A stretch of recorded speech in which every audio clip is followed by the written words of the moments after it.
Let's turn now to Nick Schifrin on the foreign policy aspects of the president's Davos discussion. Nick, good to see you. Thanks, so we've been talking about this. The president hit on a lot of different points, a lot of different regions, specifically on Ukraine. What did he have to say? Senior administration officials have told me that Ukraine is one of, if not the top priority for this administration. And President Trump has consistently said that his priority is to end the war and what he called the killing fields of Ukraine. I've seen pictures of what's taken place. It's a carnage, and we really have to stop that war. That war is horrible. And I'm not talking economy. I'm not talking economics. I'm not talking about natural resource. I'm just talking about there's so many young people being killed in this war.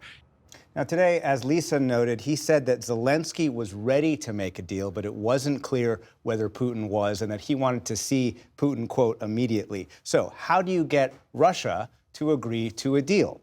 It has become increasingly clear that Ukraine on the battlefield cannot put enough pressure on the Russian military to create pressure on Putin. Senior Trump officials tell me that they believe it's more effective to pressure Putin economically or via China. And for the first time last night, we saw that Trump himself said he was willing to use economic pressure. He wrote on Truth Social, quote, "If we don't make a deal and soon, I have no other choice but to put high levels of taxes, tariffs, and sanctions on anything being sold by Russia to the United States and various other participating countries." Now, Russia doesn't sell very much to the U.S. anymore, but the bottom line is he is threatening, or appears to be threatening, the Russian economy. And the best way to do that is to attack the lifeblood of the Russian economy, and that is oil exports. The Biden administration only used that tool at the end because they were worried about raising gas prices. There is a lot of room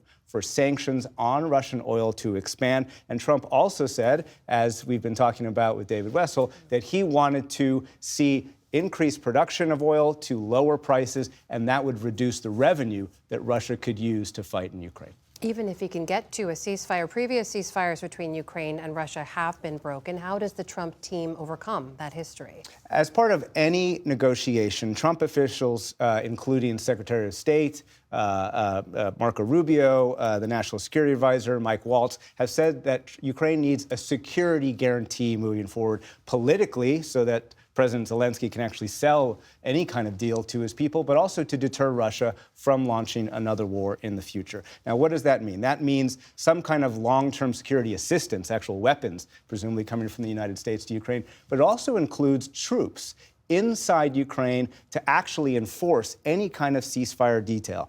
And a senior official who's been working on Ukraine confirms to me that the Trump administration and European governments have been talking about sending European troops into Ukraine to try and enforce a ceasefire. They would not be NATO troops. They would be individual European troops to do that. Now, that's a long way from now, and there's a lot of doubt that Putin will accept any offer on the table, whether or not from Trump or Ukraine at all.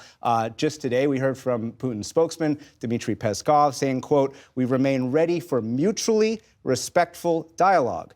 This dialogue was maintained between the two presidents during Trump's first presidency. We are waiting for signals which have not come yet." So Russia saying something, but clearly not playing their hand as to whether they're really ready for peace yet. Waiting for signals. We will see. Nick Schifrin, thank you very much. Thank you.